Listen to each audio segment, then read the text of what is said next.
Nous proposons que le gel des avoirs à but de lutte contre les narcotrafiquants soit adopté dès cette année par le Parlement. Dans la doctrine d'emploi, comment est-ce que cela fonctionnerait? Il faut déjà que nous ayons un certain nombre de cibles qui soient identifiées. Nous proposons que ces cibles soient proposées conjointement par mes services, la Direction nationale du renseignement et des enquêtes douanières, et ceux de l'Intérieur, l'Office anti-stupéfiants. Et la coordination en termes de renseignement entre ces deux services devrait permettre d'identifier ces cibles.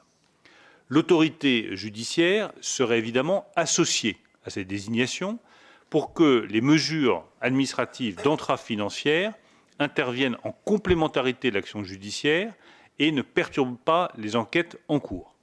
Ce nouvel instrument juridique doit en effet être envisagé comme un moyen d'entrave financière complémentaire de l'action judiciaire et non pas en confrontation avec l'action judiciaire, en particulier lorsque celle-ci n'est pas opérante. Une fois que la désignation a été faite par les services du ministère de l'Intérieur et du ministère des Finances, en coopération avec l'autorité judiciaire, l'ensemble des assujettis à la réglementation anti-blanchiment devront geler les avoirs des personnes concernées dont on aura fourni le nom.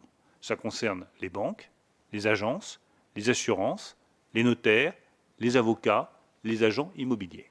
Force leur sera faite par la loi de geler les avoirs des personnes qui seront désignées administrativement. Et c'est là qu'est la vraie révolution.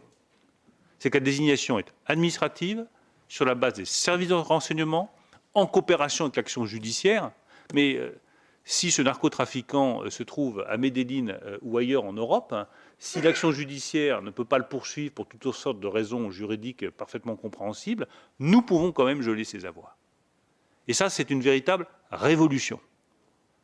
Passer par l'administratif et accepter une restriction de liberté publique pour la protection de nos compatriotes.